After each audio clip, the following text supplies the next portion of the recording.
Majora's Mask. Chapter 21. Stained Tabula Rasa, Part 1.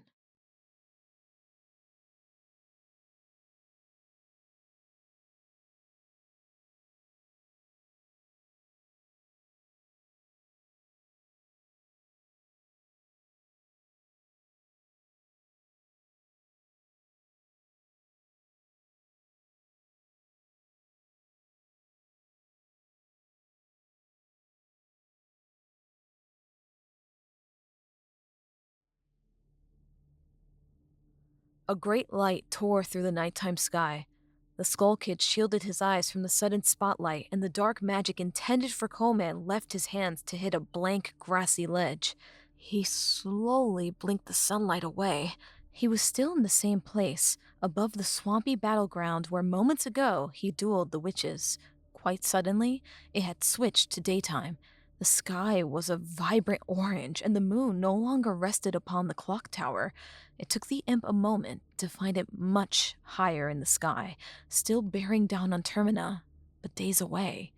The Skull Kid took in the rest of his surroundings. The tree line wasn't ablaze, the plume of smoke infecting the air was gone, the ledge's grass hadn't been scorched, Coleman no longer cowered below him, the swamp water had reverted to its thick violet color, once again poisoned and threatening to burn those who entered it. The boy reset everything again, the imp thought. With that flute. He spun around to the opposite ledge, but the child and his fairy were no longer there. If I'm back here, then where did they go? He recalled the first time he witnessed them escape. The boy had played his song in midair while falling to his death. How did they survive that? Does the song change their location too, even though I stay in the same place? He reasoned they were probably stumbling out of the clock tower doors now, thinking themselves safe and with another 72 hours to spare. Why do the rules apply differently to me?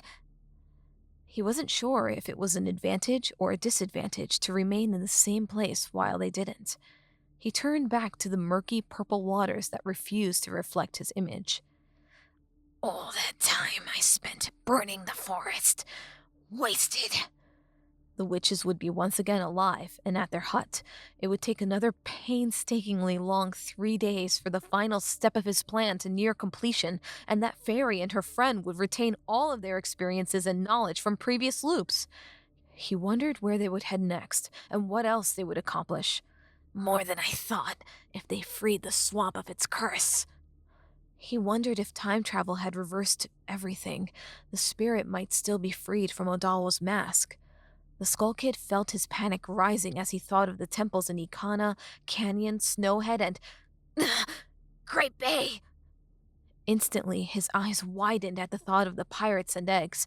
The masked imp turned abruptly to the west. He flew over the forest, eyes intent on his destination, and narrowed into thin slits of rage.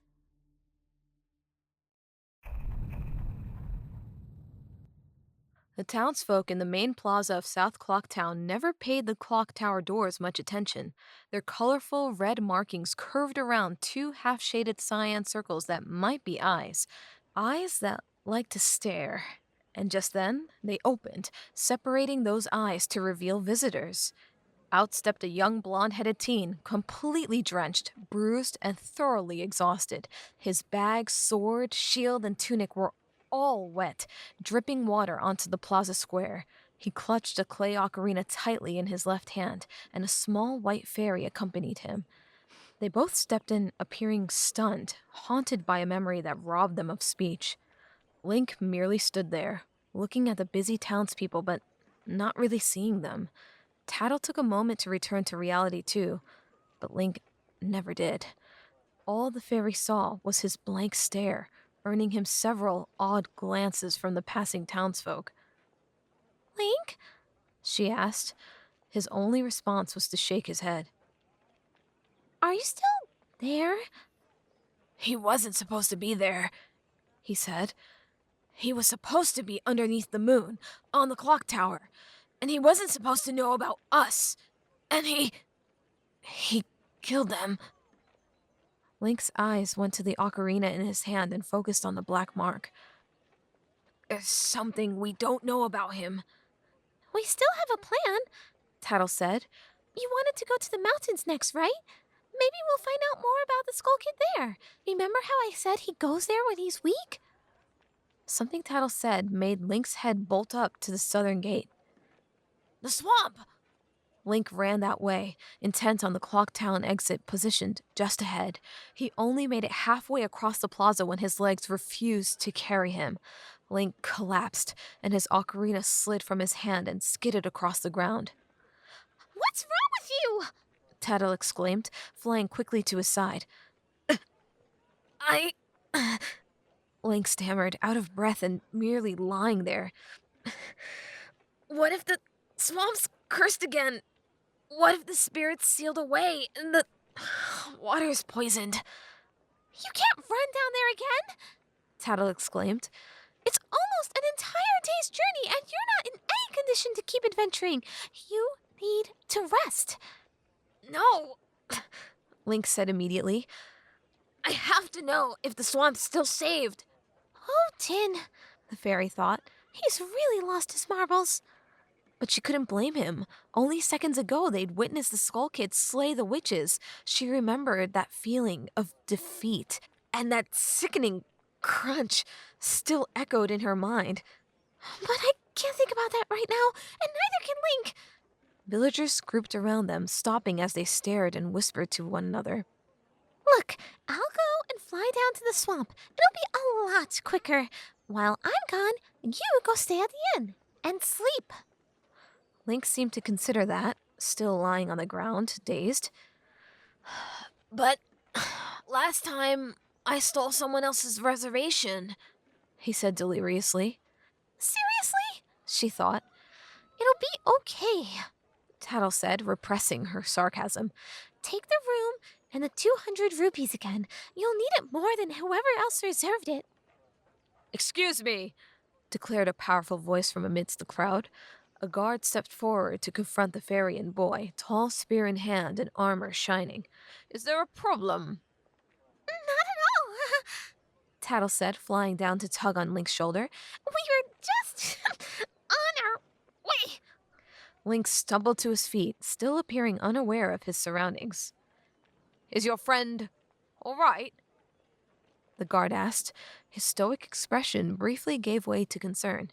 He's fine, Tattle said as she pulled Link forward. We just had a rough time getting here. Tattle egged Link on toward East Clocktown despite his resistance. They were almost there when the guard called out to them again. The fairy turned to see him holding up the ocarina. You forgot your instrument! Oh! Tattle exclaimed, grabbing it herself. Thank you. I don't know what we would have done without this. She returned it to Link, who looked at it blankly in his hands. What the tin is wrong with you? You almost left the ocarina in the square. It doesn't work anyway, Link said bluntly. I think the Skull Kid knows. Don't be silly, he just killed Koma and Kotake, and he almost killed us. Link finished. The fairy struggled for a response. Well, we don't know if they died. Does it matter? Link said. They were our only hope. You said so over and over again. Our plan was to find them and take them back in time with us, but even they couldn't fight him. He took them both down, and whether one of them died or both, they still lost. How can we expect to fight him when all we have is this stupid ocarina, which he's already cursed? Look at it! I have a curse on my chest to match it. Link, let's work this out one step at a time, Tattle said. I know how hopeless things look right now, but you need some rest. You're not thinking straight. We can save the lands in Termina as much as we want, Link said. But that's not going to the fact that he's somehow flying around, ready to wipe us out with a swipe of his arm. I already know all of that. Let's worry about what we can do right now. But you don't get what I'm saying. Yes, I do. Tattle said, turning to be directly in front of him. The crowd surrounding them had already disbanded. You're afraid that everything we did was just wasted after playing the song. Especially since the imp ruined our plan with the witches, but open your bag. Link hesitantly did. But he understood immediately when he pulled out Odawa's mask. It was still lifeless, void of the imp's magical curse. I'll go back down to the swamp to confirm it, Tattle said. But I think the swamp is still purified. Now let's get your room before you pass out in the streets. Link waited until 8 o'clock before entering the Stockpot Inn with Tattle. Once he did, an unexpected feeling took hold of him. Warmth, he thought. This hotel feels like home. He'd been in Termina for a while, and the Stockpot Inn was the singular place he could let down his guard. Seeing Anju's face behind the desk made him smile. I spent the first 2 cycles here, and Anju was my only friend. However, that feeling of warmth vanished when she looked up to greet a stranger. Welcome to the Stockpot Inn, she said pleasantly. Link didn't respond. He couldn't. She doesn't remember me. Again. Anju's friendly face scrunched itself into alarm when Link never broke his stare. She must have also noticed his drenched clothes. His arms and legs were also swollen with bruises, cuts, and burns. One of his boots had a massive hole in it, and he was on the brink of collapsing from exhaustion. Link, meanwhile, recalled several things at once. She couldn't remember anything about Hyrule last cycle, no matter how hard I pressed her, he thought. Then there was his dream in Woodfall, which had been a memory of consoling Anju over Kafei's death. There she was, one of his best friends in Hyrule, and somehow he'd forgotten her identity until now. But is it actually her, or a mirror of the same person from another world? Link wondered. Can I help you? Anju stammered, still looking concerned from across the room. Yes, The fairy said, flying forward to talk when Link didn't. we have a reservation.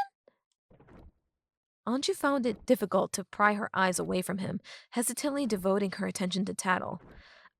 Oh, okay. Name, please? Tattle turned to Link, who still stood at the door. Hey, snap out of it! The fairy exclaimed. What's the name under?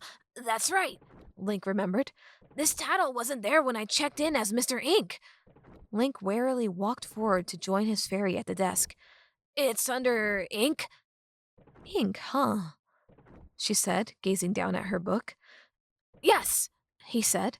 That's my name, Link. Ink. Anju raised an eyebrow in disbelief, and Tattle threw him a glare. Well, Mr. Link Ink, Anju said, obtaining a key. I'm not entirely sure what happened to you, but there are plenty of people I would recommend to treat your, multiple gashes and burns and rashes or bug bites. I'm not sure. I think what I need right now is sleep. Okay then, Anju said, sighing when she must have realized how dirty those bedsheets were about to get. I have you down for an afternoon arrival, but I guess you can check in a few hours early. Your room is our knife chamber, on the 2nd floor. Here is your key. Link took it without saying anything, so it was the fairy who thanked her. Come on, Link, Tattle said, flying for the staircase. Link took only a step before turning back to face Anju, who still watched him suspiciously. I'm sorry about that, Link said. It took every ounce of concentration to remain standing. He wavered on his feet as he spoke. You remind me of someone I know and miss. You look exactly like her. Link left before she could respond. When he opened the door to his familiar room, Tattle flew in behind him. Finally, She said, lying on one of the 2 beds. Link plodded into the room behind her, throwing his sword, shield, and scabbard off before collapsing on the other bed. He stared at the ceiling, eyes already heavy. He pulled a wet bottle from his bag and drank the remnants of water at the bottom. It abated his headache only slightly, but he thanked Nehru for that. He tossed the bottle and bag to the floor and turned on his side, not bothering to get under the covers or even remove his boots. He heard Tattle from behind closed eyes. I'm going to rest too before I go to the swamp, if that's okay with you. Sure, Link said. The fairy never said anything else, and the boy drifted into sleep without another word.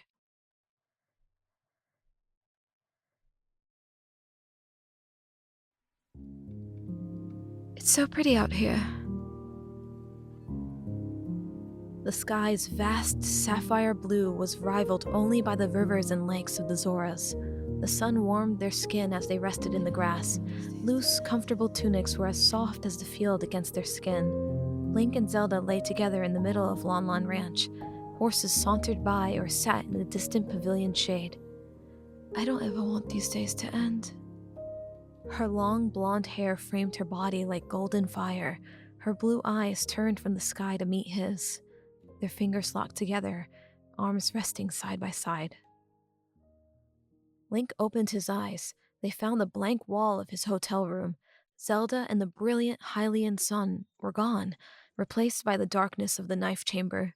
His fireplace was cold and empty, and the window's sunlight had vanished. He turned to see Tattle's empty bed. She'd presumably kept her promise and was on her way to the swamp. I shouldn't have made her do that. The journey would be long, and it wouldn't make a difference whether the swamp was still freed. His stiffness surprised him when he sat up. With the adrenaline faded, pain overwhelmed him. His stomach lurched with hunger, and his headache flared. The moth bites lining his legs and feet itched. His slightly burnt right hand and foot ached, and the black scar on his chest felt like a heavy bruise. Then there were cut ankles and palms, bruises everywhere, and the tender muscles in his arms and legs. Link sighed. It's gonna take more than one night to feel better.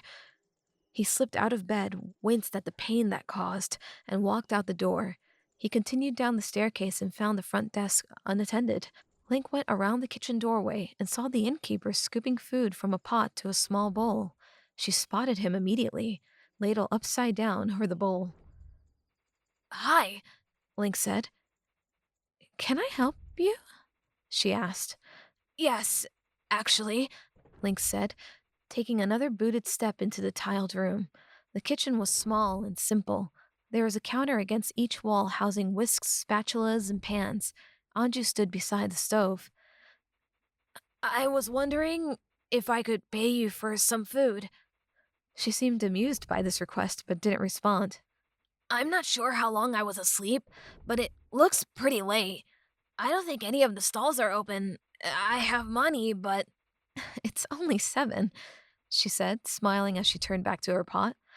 And besides, the bar is next door and is open all night. Oh, Link said simply. The smell of her vegetable soup caused his stomach to churn even more painfully. He almost left, but Anju stopped him when she smiled again.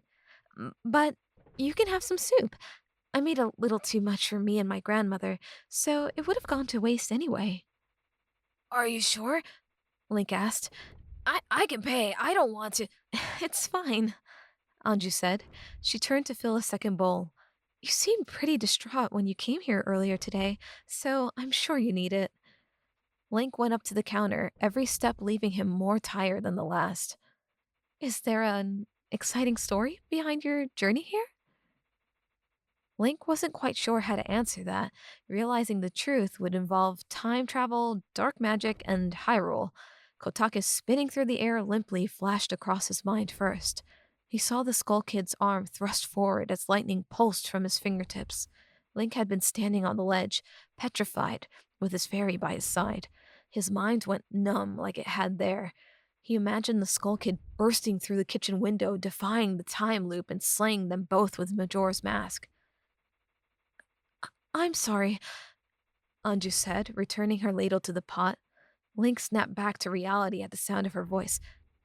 I didn't mean to upset you. No, it's okay, Link said, taking the bowl into his hands. He tried not to be overtaken by the mouth-watering fumes filling his nostrils. It was a long trip. Thank you for the soup. His faint smile wasn't all that convincing, but neither was the one Anju returned. The boy in the dirty green tunic walked out of the kitchen, allowing them both to return to their thoughts.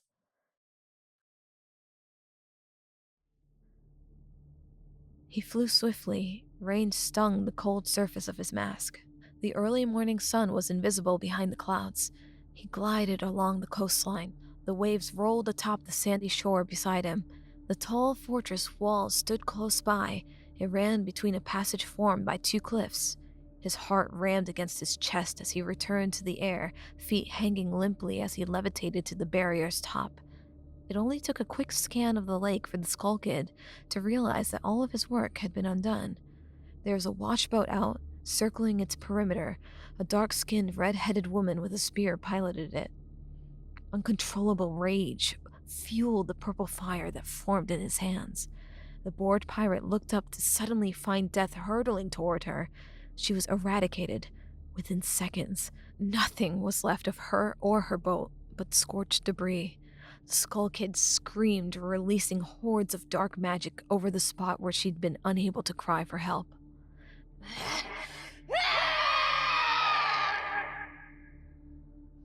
This time, he did not savor the slaughter. There was no goal in the masked imp's mind as he scaled the fortress walls and laid waste to everyone. All he could picture as he killed hundreds were the faces of those responsible for the pirates returning to life. As he watched the women suffer, scream, and beg for their lives, he remembered the blonde boy and fairy with their ocarina, cowered against the rock wall and escaping like feeble insects. As he let out his anger in waves of fire and bolts of lightning, he allowed the shrieks of his victims to ring in his ears.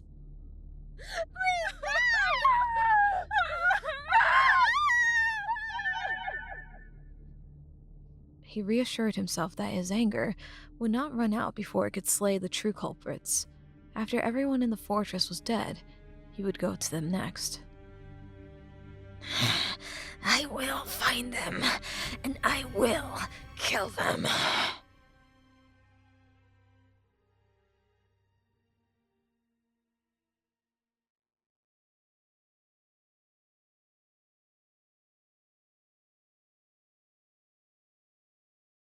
I can offer you a new one instead. I don't want a new one, Link said. Look, I have plenty of rupees to cover it, but if you can't remove the mark from this one, there's no deal. Take your business somewhere else then. The shopkeeper sighed. It's not a small mark, and it's a cheap old thing, so you might as well buy a new one. Thanks a lot, Link said dryly, walking away from the wooden stall and putting the ocarina back in his pocket. Countless other flutes hung from the stall ceiling, clattering together in the wind. Each was shiny and new, immaculate in comparison to his. Link looked up to see he'd burnt half the day away. The sun barely emerged from behind the clouded sky, positioned in its center. The rain had paused, though the East Clocktown plaza was already wet. His new shoes kept his feet dry, and the rest of his attire had been recently purchased as well. The simple brown shirt and pants didn't stand out nearly as much as his Kokiri attire. It also didn't fit well. It hung loosely since he didn't have the money to get one tailored. Nonetheless, it served its purpose. It had pockets to hold his ocarina and rupees, while his sword, shield, bag, and masks remained in the hotel room. His green tunic, hat, and boots were being washed and repaired at one of the vendors in South Clocktown. The swelling on his arms and legs had gone down with the ointments from the western shopkeepers. The bites were almost completely healed. He'd managed to wash and properly feed himself and felt like an entirely new person. Physically, at least. He kept having flashes to Koma and Kotake's deaths, and Tattle still hadn't returned. He'd resolved to go looking for her if the third day came with no sign. I am not leaving her behind again. In the meantime, Link walked toward the clock tower. He'd gone there earlier hoping to find the mask salesman. Only to be disappointed, Link remembered. This time proved no different. The light of Clocktown spilled into the dark room, illuminating only the turning pole and stone room. The cogs turned as noisily as ever, but it was otherwise deserted. Link sighed. So much for visiting the masked salesman with the witches. He'd completely forgotten about the plan yesterday, but it didn't matter now. I wouldn't be surprised if the salesman is completely gone, even when he's supposed to be there.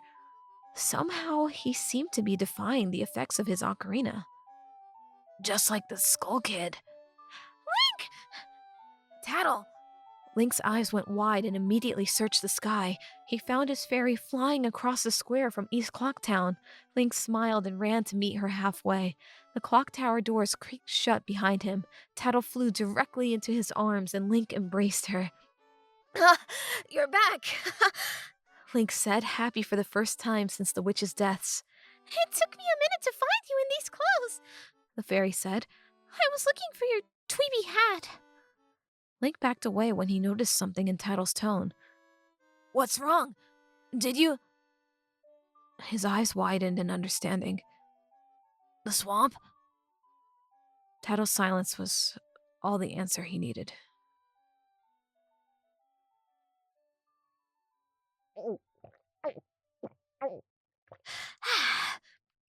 Another plate, please? Link dropped the blue rupee on the counter, resting his head on the wooden surface. 3 empty bottles of milk were scattered aimlessly around him. This isn't solving anything, Tattle finally said. There's no point, Link said, twirling one of the bottles around by the rim with his fingertip.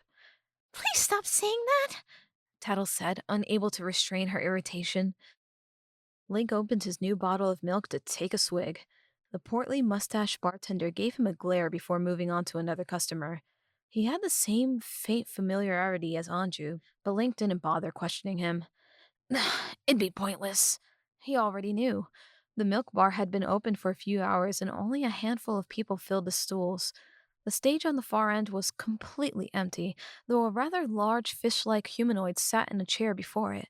Link recognized him as Azora. The blue fishman rested his chin on his fist, squinting in deep thought or disappointment. The swamp's poisoned again, Link said. The witches don't remember you. Everything we did was lost. No, Tattle said. That's not true. Remember Odawa's mask?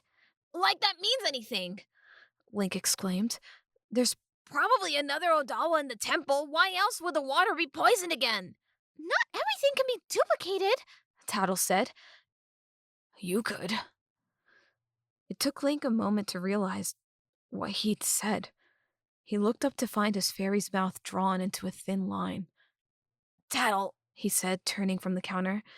I'm sorry, I didn't mean to. Tattle flew away before he finished, up the staircase and out the bar door. Tattle, wait! Link jumped from his stool and stumbled forward. He managed to regain his balance, but that didn't stop the barkeeper from judging him as he climbed the stairs after her. The cool night air was revitalizing. The cloudy sky withheld more rain, but the world below was still damp. The torches lining the plaza cast their light upon the glowing fairy who was in front of the bar door. East Clocktown was abandoned otherwise. Tattle, I didn't mean that, Link said quickly. The cool air was already sobering him. You're not just a duplicate. You're more than that. I know, Tattle said, still looking away. I know you didn't mean what you said. You're not yourself right now. I'm usually the one trying to convince you how hopeless everything is. You're acting like you did in the pit in Woodfall. But back then, there was something tangible trapping us. Now... She trailed off, unable to finish that thought. I can't do it alone. Please, come back to me, Link. I don't want to give up yet. I don't want to either. But there's nothing left to do. Yes, there is, Tattle said. What I was going to say in there was that the ocarina stayed with you. After you went back in time with it, another one didn't appear in the Skull Kid's hand. I think that means the spirit you saved could still be free too, which means we can find and do the same to the other ones. Link hadn't thought about that. She's right, he realized. The ocarina stays the same. Maybe Odawa does too. Okay, Link finally said. That's a really good point. Giving up won't stop the moon from falling, Tattle said, and we can't keep hiding in these 3-day cycles anymore. Link couldn't help but smile when Tattle flew down to his level. You're really smart, you know that? Link said. If we do end up winning this thing, it'll be thanks to you just as much as me. The fairy returned his smile. I don't know. I mean, I feel like I do over half the work, with you being either fatally injured or giving up every other day. Link laughed, surprising himself when he almost lost his balance again. Might want to sleep off this milk before we head to the mountains. What's the matter, Mr. Hero? Tattle asked. Is the milk in Hyrule not as strong? Shut up, Link said playfully, batting her away as he half walked, half fell toward the stockpot inn.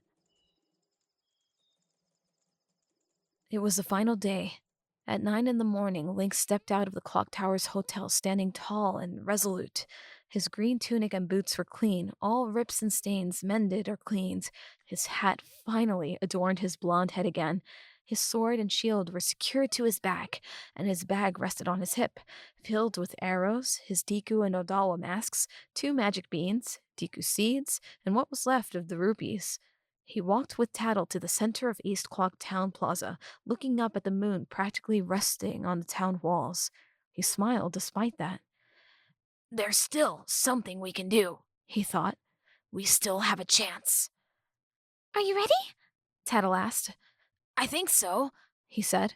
Snowhead doesn't sound nearly as intimidating as Death Mountain did. You're sure I won't need anything for the cold? No, Snowhead's only icy up near the peak. Every time I'm there, it's been bearable. Link nodded. Well, I think that's about it for this cycle then. Tattle agreed, floating down to his shoulder.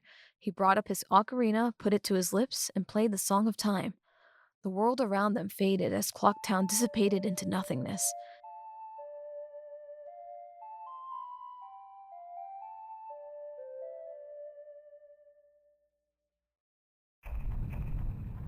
As always, the sun's brilliance surprised them first. They stepped from the clock tower doors with squinted eyes. Link and Tattle stood side by side as they watched the busy townspeople exactly where they always were. The carpenters constructed the large wooden structure that would be finished by the carnival. The adult Deku scrub, hands filled with bags, flew overhead. The postman hastily ran about to fulfill his schedule. The peculiar child with the fox mask delivered his letter to the postbox. For a moment, they all looked over at the 2 newcomers. Tattle went to fly onward, but the boy remembered something. Oh, wait! He turned to the clock tower doors and opened them. Link stepped inside only for his heart to sink. The clanking machinery and wooden pole greeted him without the masked salesman yet again. He's still not here. That's so weird, Tattle said. I guess this is proof that the Song of Time isn't as all-powerful as we thought. We've already seen proof of that. The blank slate of yours isn't as clean as you thought, huh? Tattle asked. Yeah, so much for Tabula Rasa. It's stained. They stood within the clock tower's darkness for a moment. Only a sliver of light peeked in from the cracked doors. To be honest, I'm kind of glad he's not here, Tattle said. He scares me. Ugh. Come on, we already have a plan. We don't need him anymore. Link nodded in agreement, closing the door behind him to step once more into the sunlight. The villagers didn't look up at them a second time. Link and Tattle made their way across the plaza, uninterrupted. What are they thinking when they first see us? Link wondered. Do they really care that little to just go about their day? One of the carpenters seemed to be giving them another glance. However, Link looked closer to realize that the carpenter's eyes stared into the sky. Not only that, but his eyes were wide with terror. Link stopped, the ghost of a smile still on his face. He heard fire crackling somewhere behind him. As he turned, Link caught a flicker of purple light in his peripheral. It took him only a moment to understand. He flung himself as far as he could. A massive ball of fire exploded behind him, sending heat and darkness everywhere. Link cowered on the ground as the blast stretched outward, just barely passing over him. The carpenter stumbled onto his back and narrowly avoided death himself. Ah! Ah! Villagers stopped and gasped. All their eyes found the imp. The Skull Kid flew down from the top of the clock tower, fast. Link jumped to his feet and ran. His mind was blank, and his heart pounded with every step. The other townspeople were brought out of their daily routines, isolated screams filling the air as fingers rose upward to point at the attacker. The villagers were either rooted to the spot or running, shielding themselves or their loved ones. In seconds, the South Clock Town Plaza devolved into chaos. Tattle flew close to Link as they sprinted, unable to protect the villagers and knowing they were the target. The Skull Kid's next burst of fire came down in a spiraling vortex. The flaming tornado landed mere feet behind its targets. Link and Tattle dove behind the carpenter's structure as the fire reached for them. It slammed into the wood instead, which immediately burst into flame. The boy continued sprinting for safety. The only 2 routes were through the South Clocktown gate or the staircase into East Clocktown. The gate would leave them vulnerable and open for too long. Therefore, Link took the staircase. Tattle followed as they hurried into the corner. They ran past the guard, who shook as he stared up at the now flaming tower. Oh! Oh! The structure didn't remain standing for long, bending inward toward the clock tower. The Skull Kid was directly in its path, having eagerly followed his fiery twister. He kicked himself off the ground to avoid it, but the others in its path were not as fortunate. The structure collapsed into the plaza on top of two villagers who couldn't run fast enough. Its frame exploded when it hit the ground, sending dark magic everywhere. Two more victims were engulfed. A cloud of smoke enveloped all within the vicinity, including the Skull Kid. The masked imp's vision vanished, and he coughed along with the others. His eyes burned. The entire time, Link and Tattle didn't stop running. They disappeared around the corner and into East Clocktown, and the Skull Kid emerged from the cloud of smoke, unable to find them. He coughed the last of the smog out of his system. Initially, the imp moved to fly after them, but he stopped. He took note of the hacking villagers who'd survived, either walking or crawling from the smoke. He heard their cries, some sobbing and some screaming, and he couldn't help it when his lips curled into a smile. The boy and fairy are in the palm of my hand, like caged animals, the imp thought. They can't get away, and putting them out of their misery so quickly is far more than they deserve. The Skull Kid looked up at the sky. It was still orange with a brand new sun. The imp threw up his arms into the air and clenched his fists, shaking as he let out a piercing shriek. The invisible spell went to work immediately, causing the stone walls encircling Clocktown to tremble. He sealed each of the 4 main gates by causing the ground beneath the exits to shoot upward and meet the ceiling. It took only moments to complete, and then the passageways to the swamp, mountains, ocean, and canyon had become blank, smooth walls. There was now only one continuous barrier encircling the town. The Skull Kid laughed, clearing his throat, as he returned to the sky. He flung his arms outward as he spoke. People of Clocktown! The spell amplified his voice, causing it to echo through every corner of the village. Those in the southern plaza turned away from the fiery debris, plume of smoke and blank stone wall now missing a gate.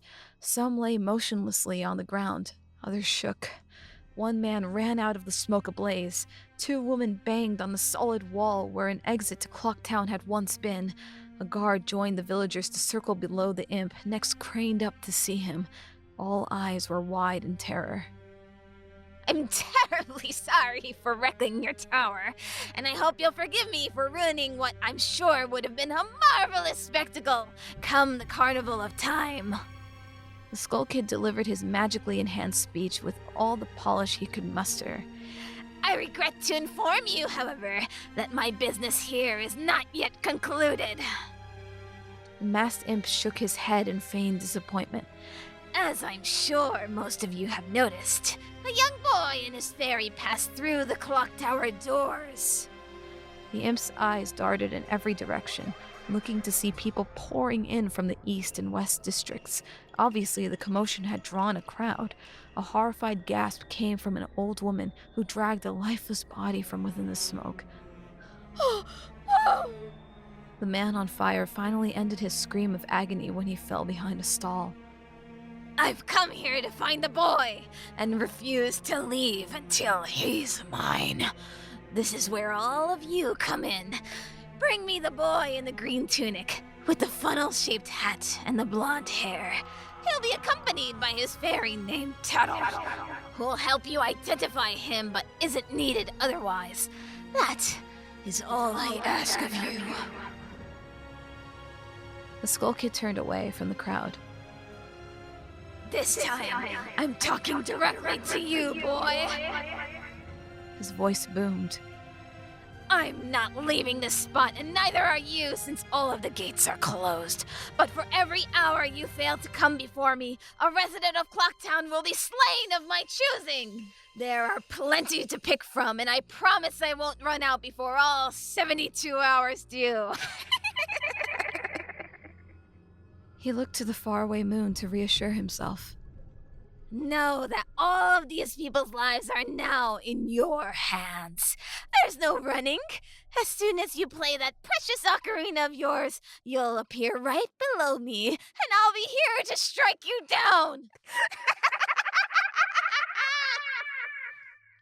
He laughed when he saw the remaining townspeople flee for safety, even though there was none to be found. Now, I don't know your name, boy, and I don't know where you've come from, the Skull Kid continued. But I do know this. You will not leave this town alive. It's up to you how you die, and for us to find out how spineless you are. How much blood will be spilled in your name before you offer me up yours to drink? How many will you let suffer while you cower in some rat-infested corner of town? I'm eager to find out. So, let the games begin! The Skull Kid threw his head back and cackled. He kicked his legs and clutched his stomach, laughing like a child. All the while, Link and Tattle remained hidden, fearfully taking in every word.